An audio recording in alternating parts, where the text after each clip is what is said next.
Karena setiap sholat kita mengatakan iyyaka na'budu wa iyyaka nasta'in. Hanya kepadamu kami beribadah dan hanya kepadamu kami meminta pertolongan. Wa du'a huwal ibadah. Kalau bicara ibadah ya doa itu loh ibadah. Ketika seorang terus memohon dan berdoa memohon kepada Allah Azza wa Jalla dalam semua kondisi dia. Sampai betulin sandalnya dia berdoa memohon kepada Allah. Apalagi memulai awal bulan. Yang kita nggak tahu apa yang akan terjadi esok hari. Pekan depan. 2 pekan lagi. Tapi kalau dari awal kita memohon kepada Allah keamanan dan keimanan. Minta keselamatan di nilai-nilai Islam itu. Semoga Allah kabulkan dan kita hidup dalam keamanan dan keselamatan insyaallah. Jamaah rahimakumullah, Allahumma salli wa sallim ala abdika wa rasulika sayyidina wa maulana Muhammad yang belum balik. Dan tolak dari orang yang akalnya tidak ada bersama dia.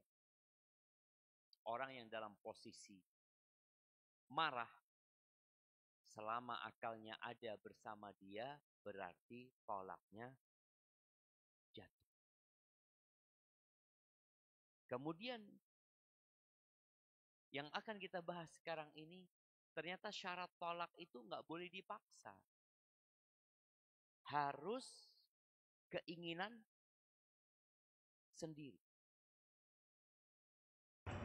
Bisakah orang tua memaksa anaknya untuk menceraikan? Kalau anaknya nggak mau, ya nggak. Seperti contoh, seorang yang datang ke Abu Darda radhiyallahu taala anhu. Dia mengatakan, inna ummi amaratni an utalliqa imraati. Ibuku nyuruh aku menceraikan istriku. Nyuruh apa maksa? Nyuruh. Berarti kalau nyuruh tergantung anaknya mau atau tidak. Kata Abu Darda, ma ana billadhi amuruka an tutalliqa zaujaka. Aku enggak nyuruh kau menceraikan istrimu. Enggak.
Biasanya yang memaksa itu dari pihak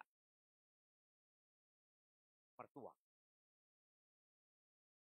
Kalau dari orang tua biasanya nggak maksa, cuma menyuruh, cuma meminta. Tapi kadangkala dari pihak mertua datang bapaknya, datang kakak beradiknya karena merasa putri mereka didolimi sama kita, yang mengatakan, engkau ceraikan fulana. Atau kalau tidak, kami gantung. Atau kami bakar rumah.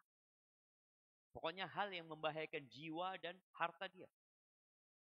Tapi lebih kepada jiwa sebenarnya. Para ulama membedakan antara terpaksa untuk mengatakan kekafiran dan terpaksa untuk menceraikan. Kalau terpaksa untuk mengatakan kekafiran itu nggak cukup dengan ancaman. Harus disiksa, harus dipukul. Baru dia boleh mengatakan ucapan kekufuran. Tapi kalau cuma diancam, engkau kalau nggak keluar dari Islam, engkau nggak bisa ketemu sama istrimu. Boleh dia mengatakan kekufuran? Itu sudah ancaman aja. Tapi kalau sudah dipukul, disiksa, baru. Tapi kalau untuk cerai tidak. Sekedar ancaman. Yang ancaman itu bisa ditunaikan oleh yang mengancam. Jadi bukan pura-pura. Dia benar-benar bisa menunaikan ancaman itu. Umpamanya jarinya ditaruh, kemudian diambilkan pisau. Ceraikan putri kami, kalau tidak aku potong jari. Pisau itu sudah diletakkan di atas jari kita. Boleh kita menceraikan? Boleh menceraikan. Tapi nggak jatuh. Maka di sini penting kita tetap niatnya tidak menceraikan. Ceraikan putri kami 3 kali. Kau ceraikan. Aku ceraikan engkau. Anti-falik, anti-falik, anti-falik. Dalam kondisi terpaksa tidak jatuh. Makanya kalau orang yang memaksa itu belajar ilmu fikih, nggak akan maksa dia. Kenapa? Karena nggak ada gunanya. Cerainya nggak jatuh gitu. Ini berkaitan dengan emosi dan marah. Maka kalau ada orang yang melihat kebersamaan putrinya dengan kita itu mudarat, maka nggak perlu maksa. Tapi kalau dipaksa nggak jatuh. Atau perampok yang rupanya dia jatuh cinta sama istri antum. Atau penguasa yang dia ingin dengan istri antum lalu memaksa antum untuk menceraikan, tidak jatuh. Dan ini pendapat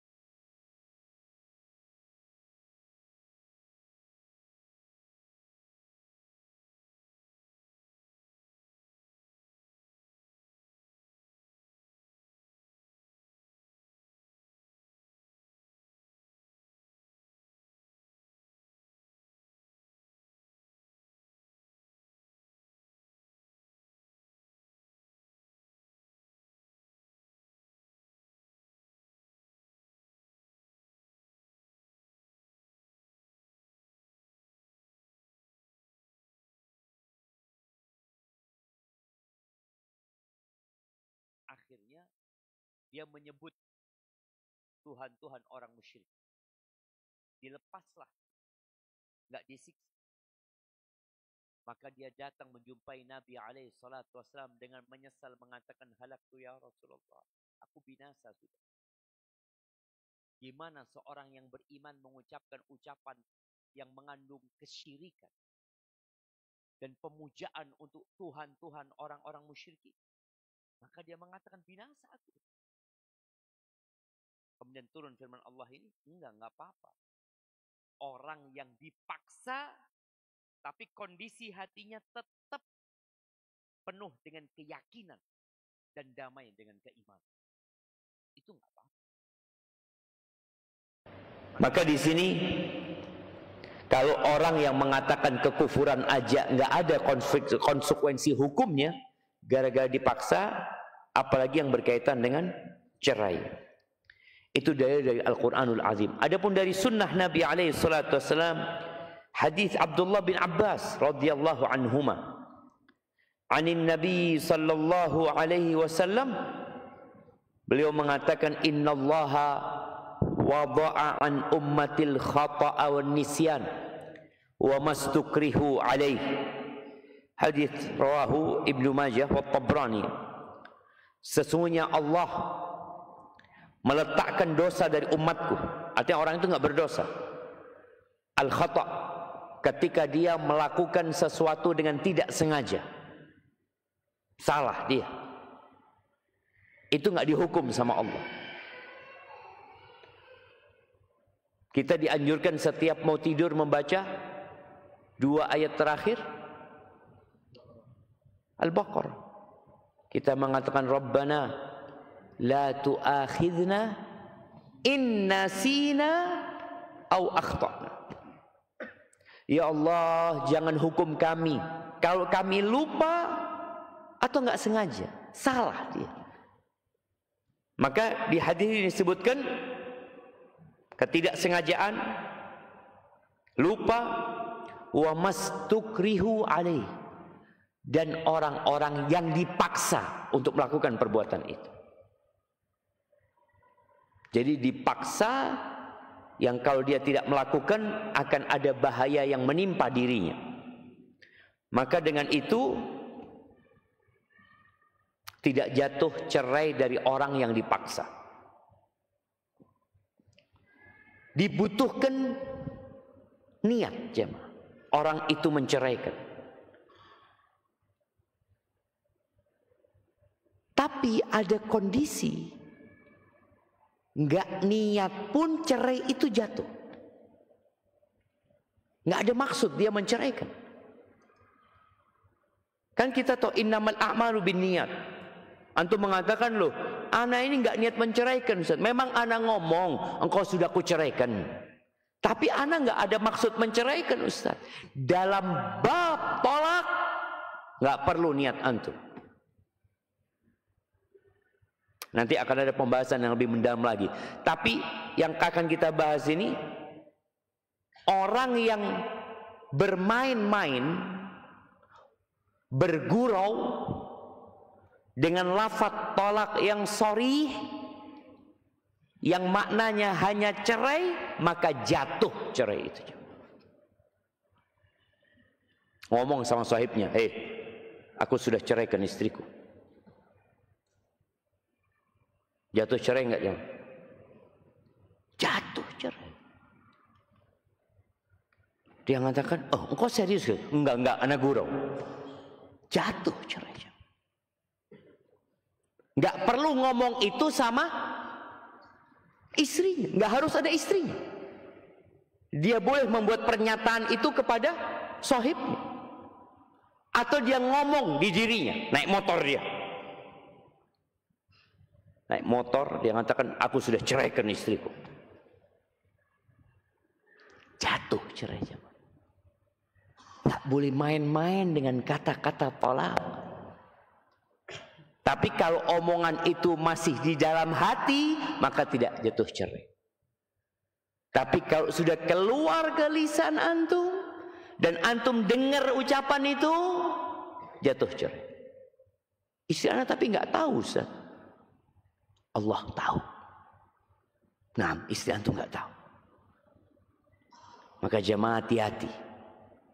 Ma yalfidhu min qaulin illa ladaihi raqib atid. Tidak ada sesuatu yang keluar dari ucapan melainkan ada yang mencatat dan menyimpannya.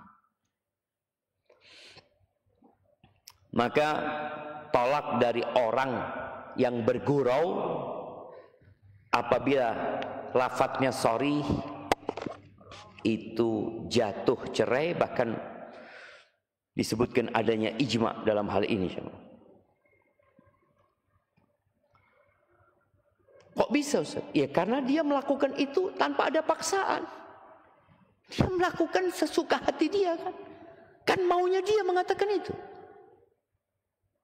Sedangkan dia nggak tahu Ustaz, anak pikir nggak jatuh cerainya Ustaz. Prasangkamu tidak membuat talaknya tidak jatuh. Itu kan hanya prasangka. Dan engkau maksudnya memang cerai, cuma gurau. Maksudmu dengan ucapan itu benar-benar cerai, tapi engkau bergurau. Dalam rangka apa? Ngeprank istrinya. Ngeprank. Jatuh jemaah. Taib.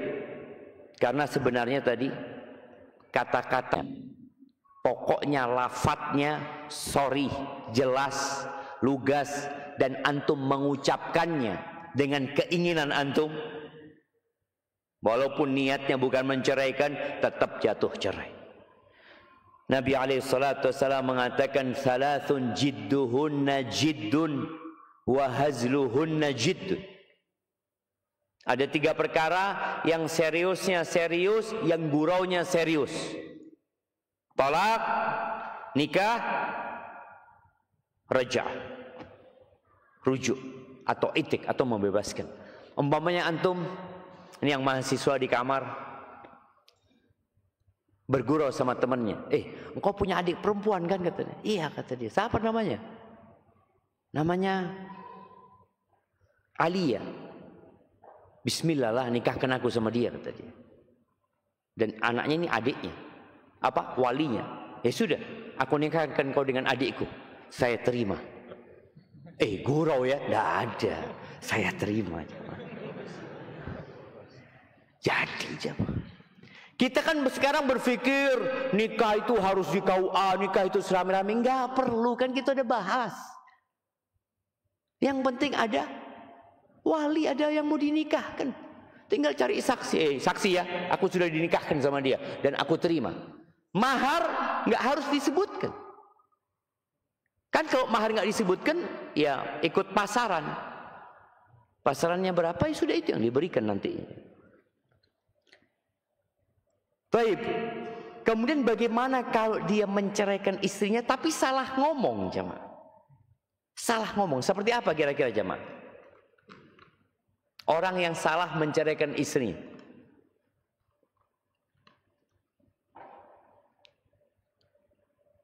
Nah,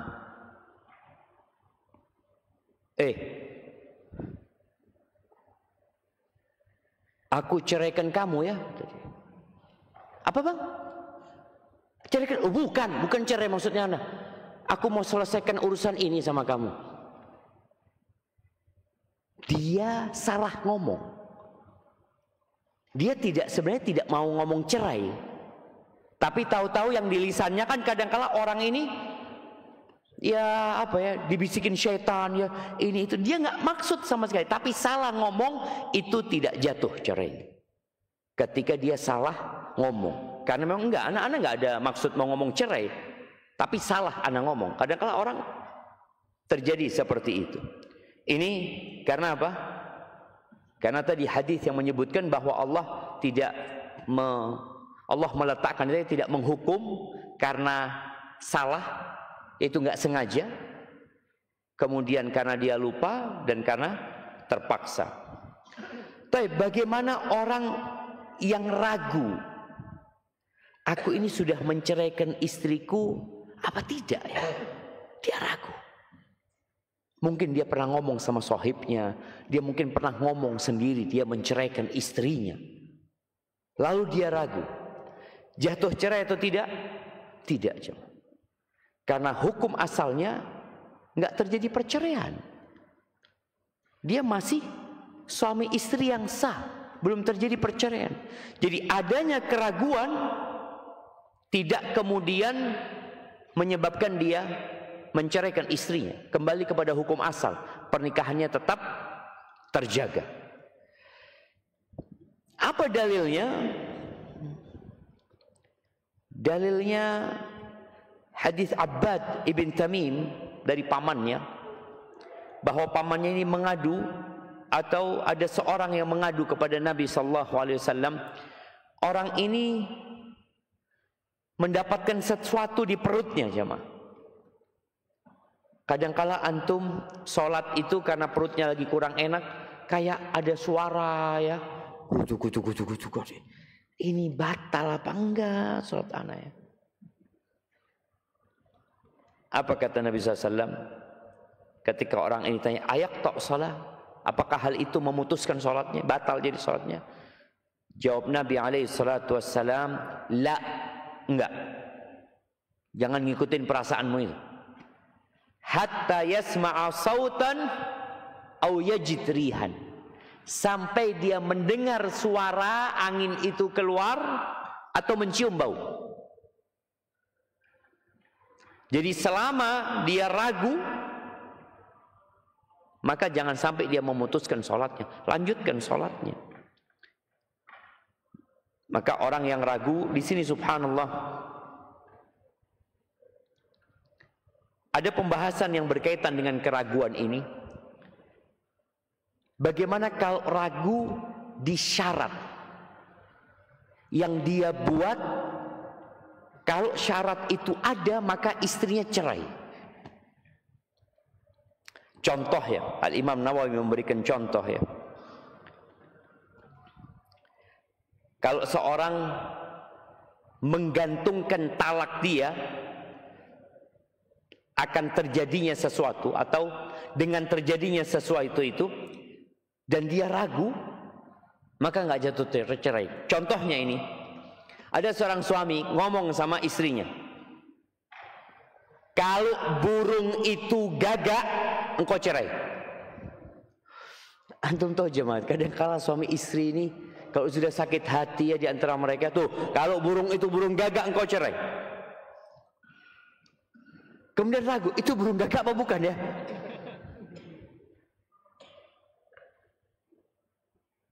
Maka tidak cerai. Karena ragu, itu burung gagak apa tidak? Atau dia mengatakan, in kana ghuraban fa Zainab talib. Kalau burung ini, orang punya dua istri ya. Satu namanya Zainab, satu namanya Amroh. Dia ngomong, kalau burung itu burung gagak, maka Zainab talib, Zainab diceraikan. Wa in kana hamamah fa Amroh talib. Kalau itu burungnya ternyata merpati, maka Amroh yang cerai. Ini para ulama memberikan contoh seperti itu. Kemudian ragu dia, itu burung gagak apa burung dara, kata dia. Maka keraguan itu tidak kemudian cerainya jatuh. Ya sudah, kalau ragu maka tidak terjadi perceraian. Kalau ragu di jumlah talak yang sudah dia jatuhkan, ana ini pernah menceraikan istri ana, Ustaz, tapi sekali apa dua kali ya. Maka yang diambil yang paling besar apa yang paling dikit? Jemaah, paling besar paling dikit? Paling dikit. Naam, alal aqal. Karena hukum asalnya ya dia nyeraikan cuma sekali. Yang kedua ini yang ragu, yakin satu ya yakin dia. Seperti kalau antum sholat ragu antara 3 atau 4, maka antum ikut yang terkecil, berarti 3. Karena itu yang tadi yang paling kecil itu adalah yang diyakini. Taib ahibati fillah, itu pembahasan syarat talak. Yang pertama, orang itu harus baligh. Yang kedua, akalnya harus ada bersama dia. Dia tidak gila, dia tidak mabuk. Kita udah bahas, kalau mabuk dibuat dia, maka tetap jatuh cerai menurut pendapat yang lebih kuat. Tapi kalau mabuknya bukan karena dia yang membuat, boleh jadi dia mabuk karena obat yang disuntikkan oleh dokter ya atau apa, maka kalau dia sampai mengucapkan ucapan talak, maka talaknya tidak jatuh. Dan yang ketiga tadi yang kita bahas, syaratnya dia tidak boleh dipaksa, tapi dia mengucapkan talak itu karena kemauan dia. Walaupun dia gurau, tapi dia mau mengatakan itu, maka jatuh cerai. Ahibati fillah, kita akan masuk ke pembahasan tentang lafaz cerai. Seperti apa sih lafaz cerai yang dikatakan tanpa niat pun jatuh cerai? Karena ada kinayah. Kinayah ini kata kiasan yang membutuhkan niat. Seperti seorang suami yang mengatakan, sudah, pulanglah engkau ke rumah orang tuamu. Sudahlah engkau bawa semua barang-barangmu sana. Engkau kayaknya hidup sama orang tuamu sana, sudah nggak usah kesini lagi engkau. Tapi kalau dia mengatakan, engkau sudah aku ceraikan, atau engkau aku talak, atau engkau aku lepas dirimu. Para ulama menyebutkan bahwasanya tidak disyaratkan niat untuk kata-kata yang tidak multi makna, yang maknanya cuma cerai. Nggak ada. Ingat ya, ada ancaman, ada keinginan, ada menjatuhkan cerai. Kalau keinginan seperti apa? Ya Allah, aku kepingin pisah sama engkau. Ya Allah, kok kayaknya aku kepingin cerai sama engkau ya. Itu jatuh cerai. Jatuh cerai enggak? Belum, karena masih keinginan. Atau dia marah, nanti aku ceraikan kau ya. Jatuh cerai? Tidak, karena masih nanti. Tapi ketika dia mengatakan aku ceraikan dirimu, maka itu yang berarti dia menceraikan. Maka yang seperti ini para ulama sepakat dari 4 madhab, bahkan ada ijma yang disebutkan tidak membutuhkan niat. Enggak usah antum mengatakan, enggak, saya cuma mengancam Ustaz.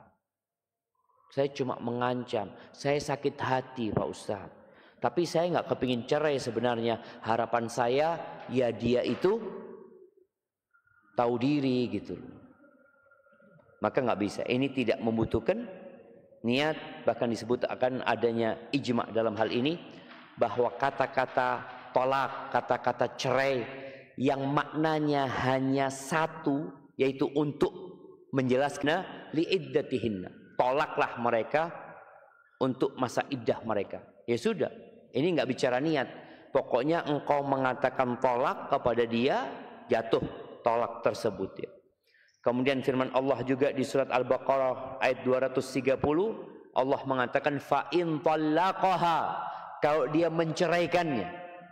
Menceraikan tadi dengan kata-kata cerai atau kata-kata tolak, tanpa ada pembahasan tentang niat. Pokoknya kalau sudah diceraikan, fala tahillu lahu min ba'du. Ini cerai yang ketiga. Maka tidak halal lagi untuk kembali sampai perempuan itu menikah sama orang lain. Maka ingat ya para jamaah, kalau antum sudah menceraikan istri antum dengan kata-kata tolak, maka jatuh cerai walaupun antum tidak punya niat. Kemudian kalau bicara lafadz apa saja yang dikatakan lafadz itu sorry, ulama menyebutkan yang pertama at-tolak itu sendiri, kata-kata tolak, karena kata-kata talak ini sudah menjadi bahasa Indonesia sekarang juga. Kalau bahasa Arabnya tolak, bahasa Indonesia juga tolak. Kemudian pisah, kata-kata pisah, kata-kata cerai, ini menurut pendapat yang rajih itu termasuk kata-kata yang sorry. Aku ceraikan engkau sama dengan aku talak engkau. Aku pisah engkau sama dengan kata-kata tolak yang sorry, yang tidak membutuhkan niat. Baik, yang kedua berkaitan dengan kinayah. Apa sih kata-kata kiasan yang biasa digunakan bagi orang yang menceraikan? Jadi kata-kata kinayah ini adalah kata-kata yang multi tafsir sebenarnya. Maknanya bisa cerai, maknanya bisa bukan cerai. Maka di sini dibutuhkan niat. Siapa yang tahu dengan niatnya? Istri? Apakah istri tahu? Jamaah. Ada seorang pemuda yang tanya. Dia mengatakan, Ustaz, anak itu pernah mengatakan kata kiasan tolak kepada istri anak.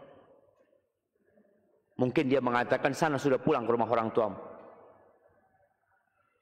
Tapi anak ragu, Ustaz. Anak niat apa tidak untuk menceraikan dia. Namun anak ngurus surat cerai. Anak ngomong, kalau antum ngurus surat cerai berarti antum niatlah seperti itu. Jadi dia ini bingung. Tapi dia ngurus surat cerai, ya berarti niat. Kadangkala orang itu memang dia bingung, tapi adanya perbuatan dia.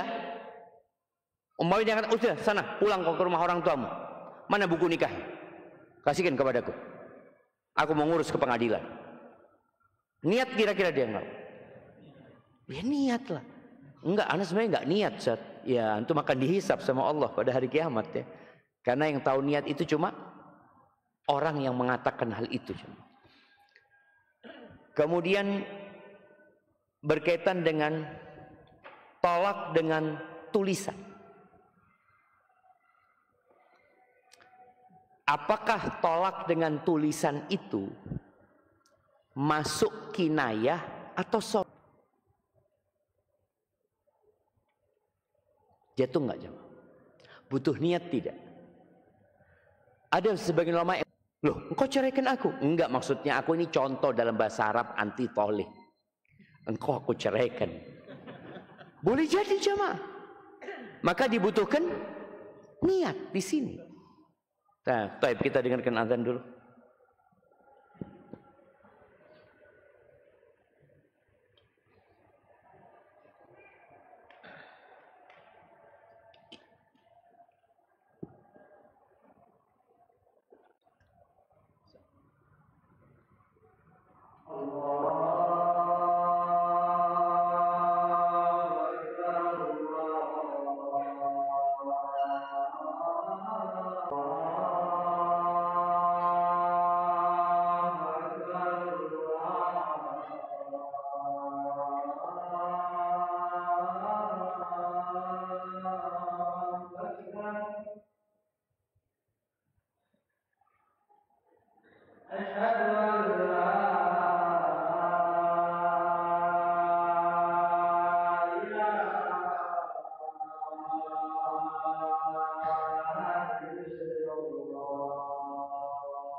Allahumma salli wa sallim ala nabiyina Muhammad.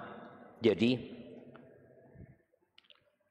talak di tulisan itu menurut pendapat yang lebih kuat di antara para ulama ya, itu masuk kinayah. Walaupun lafadznya sorry, aku ceraikan kamu. Boleh jadi sang suami mengancam istri,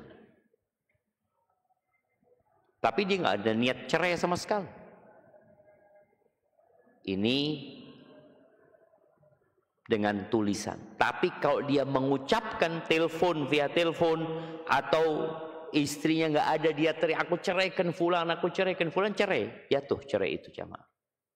Tapi kalau tulisan dibutuhkan niat.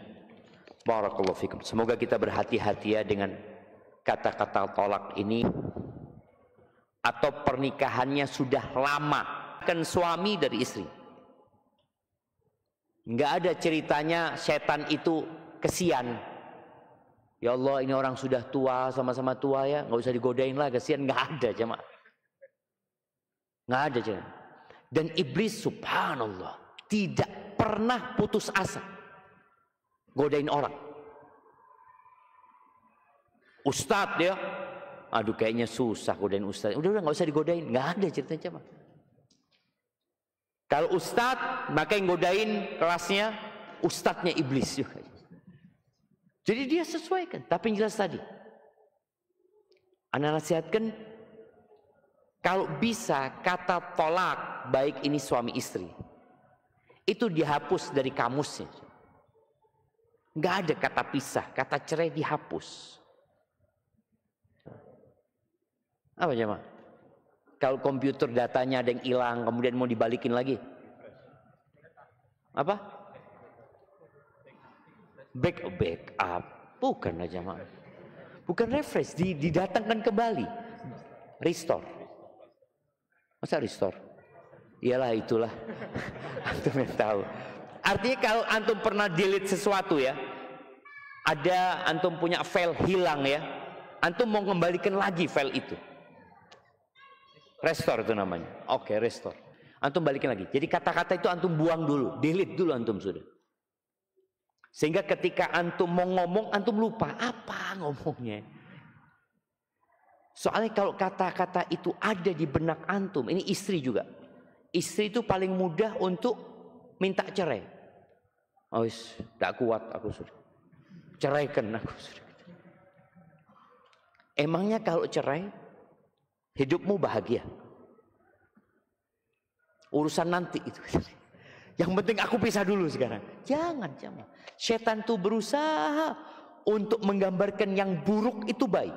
Engkau katanya lebih baik jadi janda engkau daripada hidup sama fulan, kata dia. Bebas jadi janda. Nggak ada ceritanya bebas. Ad-dunya sijnul mu'min. Ingat, nggak ada ceritanya bebas. Dunia ini penjara buat orang beriman, penjara aja. Antum mau kaya, antum mau sehat, antum mau pejabat, antum mau punya apa saja, tetap dunia ini penjara, tahanan buat orang beriman. Ya antum lihat bagaimana orang yang ditahan. Tahanan kota itu laporannya berapa hari sekali? Seminggu sekali.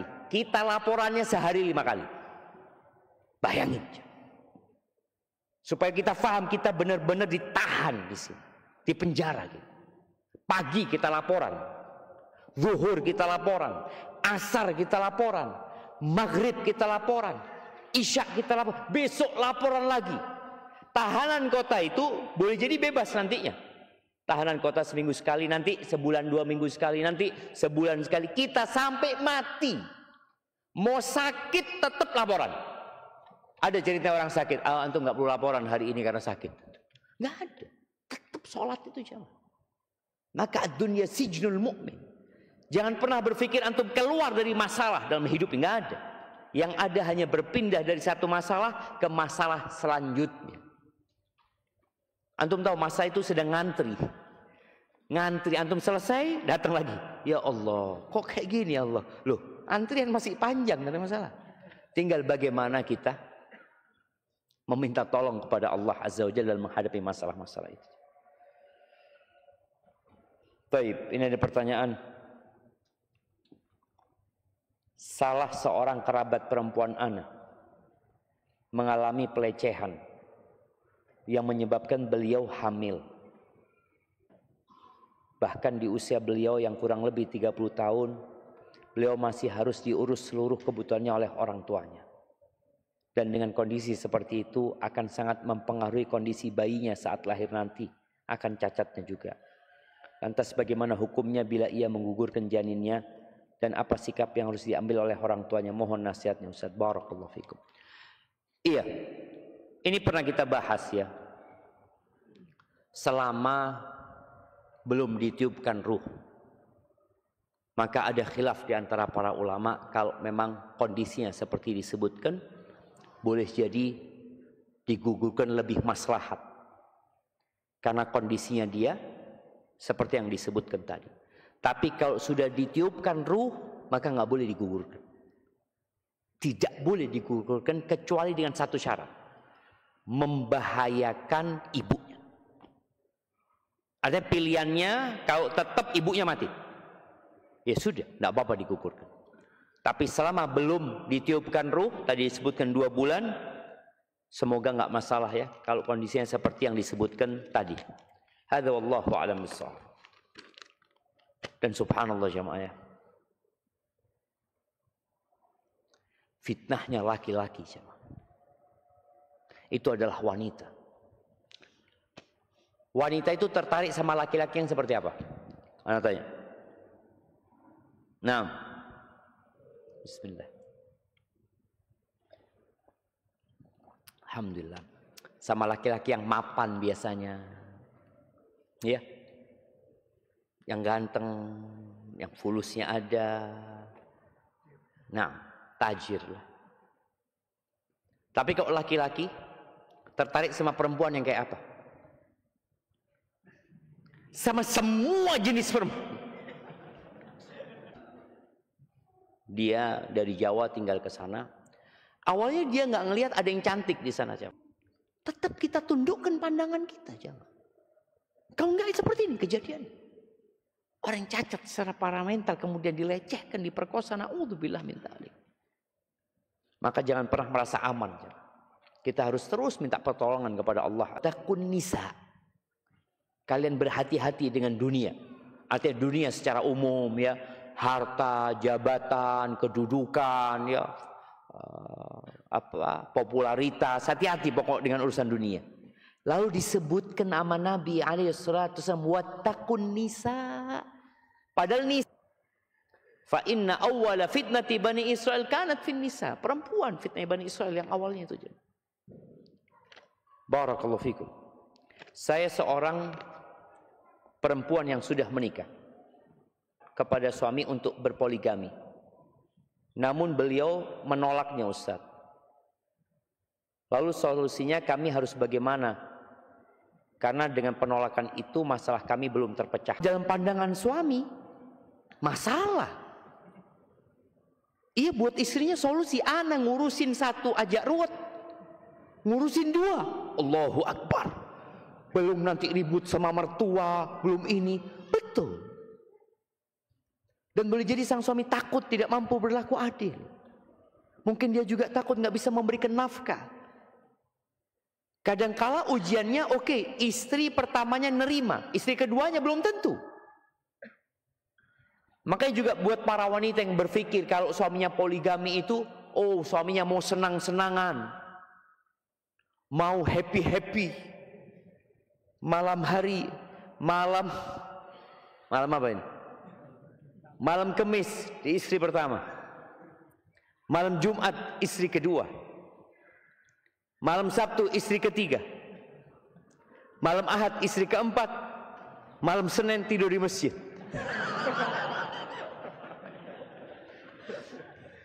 Kan kadang-kala orang berpikir, ya Allah enak ya malam ini. Tidak tahu dia mengundang badai jemaah. Ujian jemaah. Senangnya cuma beberapa menit, setelah itu masalah. Tapi kadang-kala suami melakukan itu karena buat dia itu solusi untuk menjaga kehormatan diri, untuk menjaga dia supaya tidak berzina. Tapi dia tahu dia tetap berada di penjara di tempat ini. Nggak ada kesenangan yang tidak dibalut dengan kesulitan. Tidak ada tawa yang tidak dibungkus dengan duka. Antum lihat. Maka ketika wanita mengatakan kepada suaminya yang poligami, oh engkau mau senang-senang aja. Enggak. Dia mau berjuang. Maka gimana sekarang solusinya? Yang pertama solusinya di dirimu. Ada wanita yang memang punya masalah dalam urusan ranjang. Ya dia perbaiki. Mungkin dia perlu berolahraga. Mungkin dia perlu mengkonsumsi makanan-makanan yang menyehatkan dirinya. Karena ada perempuan-perempuan yang, anak ingat teman dulu dari Afrika, dari Madagaskar. Masya Allah, teman sekelas tuh. Dia ngomong, Syafiq, kata dia, nggak ada apa di Indonesia jamu-jamu, kata dia. Jamu buat apa? Wallahi zaujati baridah, kata dia. Istriku dingin sekali, kata dia. Ada, memang dia nggak terlalu berhasrat untuk itu, kata dia. Maka kadang tadi karena faktor makanan ya, perlu istrinya mengkonsumsi makanan-makanan yang sehat. Kemudian sang istri juga perlu mungkin berolahraga fisik, ada senam, ada ini itu untuk mengimbangi suaminya. Dan ini ada unsur ketaatan kepada suaminya. Dia melakukan itu insya Allah bernilai ibadah jamaah. Karena dia niat untuk menyenangkan suaminya. Dia niat untuk memuaskan suami. Maka semoga dengan cara itu selesai solusinya. Kalau tidak selesai solusinya, maka suami diajak solusi yang lain, yaitu puasa. Karena kita tahu yang tidak mampu, suami kan merasa nggak mampu mungkin untuk nikah lagi, maka puasa. Engkau ajak bagaimana suami untuk puasa. Hadza wallahu a'lam bishawab. Dan sambil terus berdoa jemaah. Dan memang ada laki-laki yang disuruh nikah sama istrinya, dia nggak mau. Karena dia tahu ketika nikah lagi yang ada apa jemaah? Badai. Pasti berlalu lalang. Dia harus siap jemaah. Nabi alaihissalatu wassalam sampai di tahun ke-9 Hijriah menghadapi istri-istri. Yang akhirnya beliau mendiamkan semua istrinya. Alaihissalatu wassalam. Titipan pertanyaan dari teman saya, Ustaz. Ustaz, bapak saya dulu pernah nikah siri. Sampai punya anak perempuan. Baru ketahuan setelah anaknya sudah besar. Yang saya tanyakan, apakah saya wajib menjadi wali nikah anak bapak saya tersebut? Mengingat saya pernah mendengar cerita kalau bapak saya dulu menikah siri karena istrinya atau ibu anak bapak saya hamil duluan. Walaupun istrinya bersikeras mengaku kalau punya anak setelah menikah. Karena ketidakjelasan ini, apakah saya boleh menolak jika suatu saat diminta menjadi wali nikah anak tersebut? Karena bapak saya sudah meninggal. Barakallahu fikum. Iya. Yang pertama yang perlu dipastikan, antum dengar bahwa bapak itu menikah dalam kondisi perempuan itu hamil dari siapa? Itu perlu dipastikan. Soalnya kalau cuma cerita katanya orang nggak bisa dijadikan sandaran. Ibu anak ini mengatakan kepada antum enggak. Maka mana yang lebih dipercaya di sini? Maka yang bukan katanya. Dan boleh jadi dipastikan, tanya tanggal nikahnya kapan. Ketika tahu tanggal nikahnya, maka mudah untuk menetapkan apakah dia lahir di luar pernikahan atau apakah dia hamil sebelum nikah atau sesudah nikah. Maka di beberapa KUA itu jamaah mensyaratkan kalau anak pertama yang mau menikah disyaratkan harus membawa akte lahir dan buku nikah orang tua. Di beberapa KUA. Karena menghindari tadi yang seperti ini. Menghindari menikahkan anak zina. Padahal bapaknya nggak bisa jadi wali. Ini jumhur ulama dan yang dipakai di Indonesia, mazhab Syafi'i mengatakan nggak bisa. Anak di luar nikah itu dinikahkan sama bapak biologisnya, nggak bisa. Maka tadi perlu antum pastikan, tanya tanggal berapa nikahnya sama bapak, kan ada saksinya bisa ditanya. Ada walinya juga nanti bisa ditanya, tanggal berapa. Walaupun siri, kata syarat dan rukun nikahnya kan terpenuhin. Setelah itu, lihat akte lahirnya. Sehingga dengan itu antum bisa lebih tenang insyaallah. Barakallahu fikum. Ada hal-hal mungkin yang ditanyakan ke ustadz lainnya ya.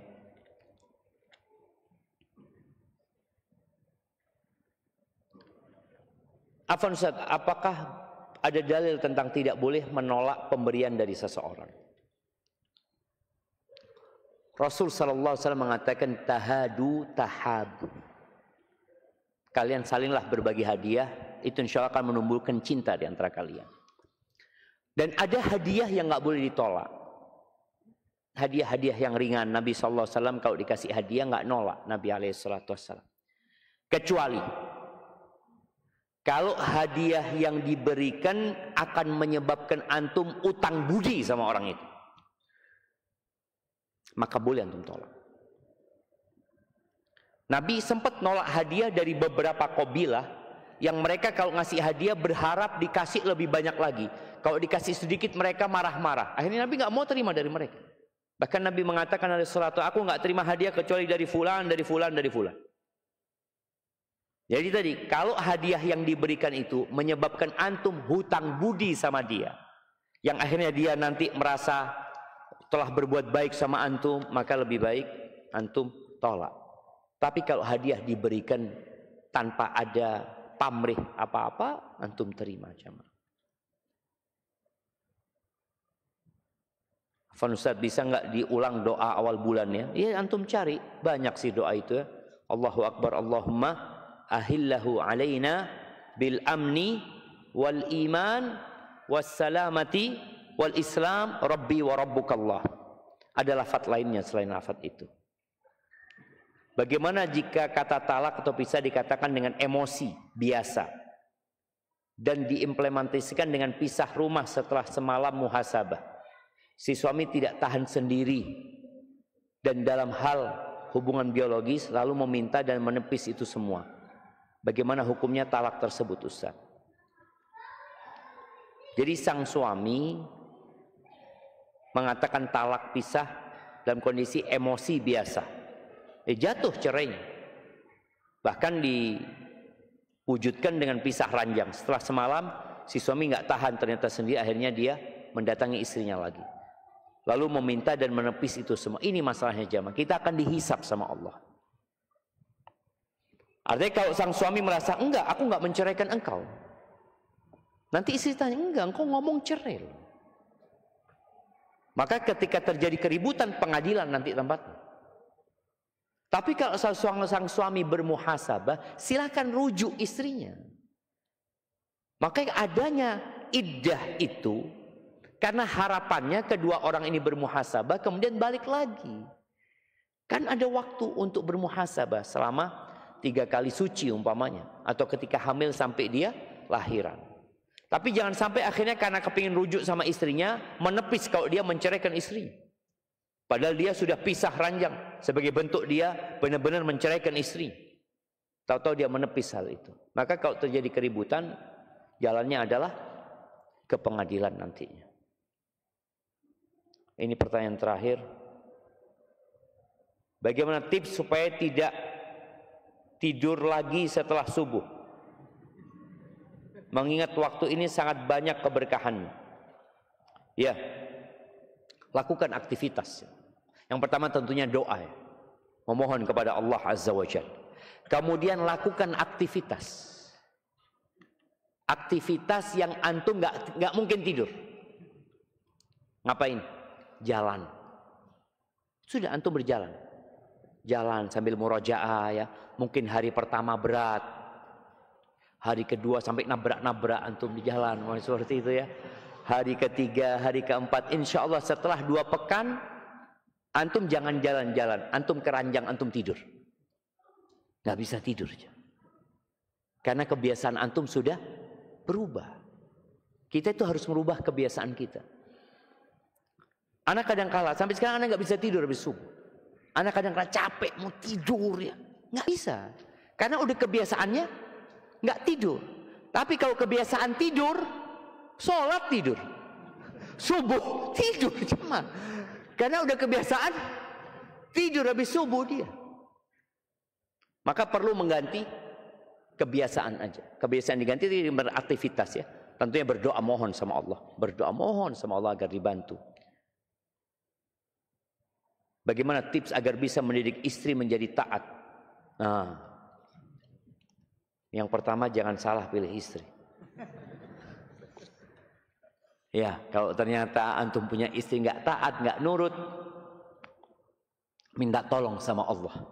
Sekali lagi, doa ini adalah jalan pintas buat kita menyelesaikan masalah. Mohon sama Allah. Ud'uni astajib lakum, kata Allah Azza wa Jalla. Yang kedua, perlu duduk sama istri. Wallah jamaah. Perempuan sholat 5 waktu itu mudah. Puasa Ramadan itu mudah. Tapi taat sama suami berat. Berat sekali. Seringkali lelaki itu curhat tentang istrinya kepada anak. Kadang-kala istrinya dibawa. Anak tanya sama istrinya, betul ibu? Iya Ustaz, tapi suami anak ini Ustaz.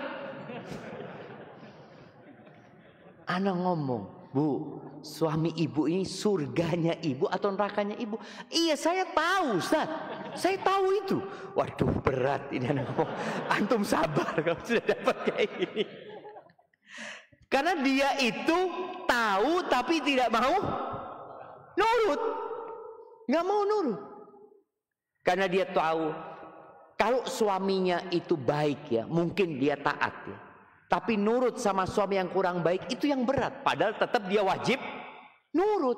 Wajib taat selama tidak memerintahkan kepada kemaksiatan. Kadang-kala iyalah Ustaz kalau suaminya kayak Nabi Muhammad SAW. Kalau kayak suami anak, na'udzubillah Ustaz. Aduh, makanya antum kudu sabar menghadapi istri, kudu sabar ya. Antum kasih perhatian sama dia. Makanya dalam agama kita itu ada 3 tahapan ya. Ada 3 tahapan. Memperbaiki istri tadi yang tidak mau nurut. Yang pertama dikasih nasihat, nasihat dengan cinta dan kasih sayang. Fa'idhuhunna, mau'idhuh hasan. Kalau dikasih mau'idhuh tetap nggak berubah, wahjuruhunna fil madaji, pisah ranjang. Karena tadi antum kalau ngasih nasihat dia nggak dengar, tapi antum tetap menghubungi dia, istri tambah jadi. Oh, engkau butuh sama aku. Nggak bisa jauh dari aku. Artinya waktu walaupun istrinya nggak nurut, suaminya tetap menghubungi, akhirnya istri tambah jadi. Maka jangan berhubungi istri. Pisah ranjang. Supaya dia tahu bahwa engkau tegas, engkau memang serius. Yang ketiga kata Allah, wadribuhun, pukul dia. Boleh memukul istri, tapi yang tidak memamarkan, yang tidak mematahkan tulang, nggak boleh mukul wajah. Ia pukul dengan pukulan yang sebenarnya menyentuh hatinya. Kalau aku serius. Tapi kalau zaman sekarang jangan dipukul. Antum dilaporkan ke polisi, KDRT. Tapi sebenarnya memukul itu salah satu cara untuk mendidik zaman. Karena ada anak juga. Anak itu kalau dikasih tahu nggak nurut, dipukul baru nurut. Ada perempuan yang kayak gitu. Tapi nggak boleh mukul tadi yang membuat dia memar, yang luka, ya. Yang kemudian membuat patah tulangnya, tidak, nggak boleh. Tapi kalau antum sudah merasa dia kayaknya nggak mungkin anak mukul dia, anak akan bersabar, ya bismillah. Semoga kesabaran antum berbuah surga Allah Azza wa Jalla. Hadza wallahu a'lam bissawab. Subhanakallahumma wa bihamdika asyhadu an la ilaha illa anta astaghfiruka wa atubu ilaik.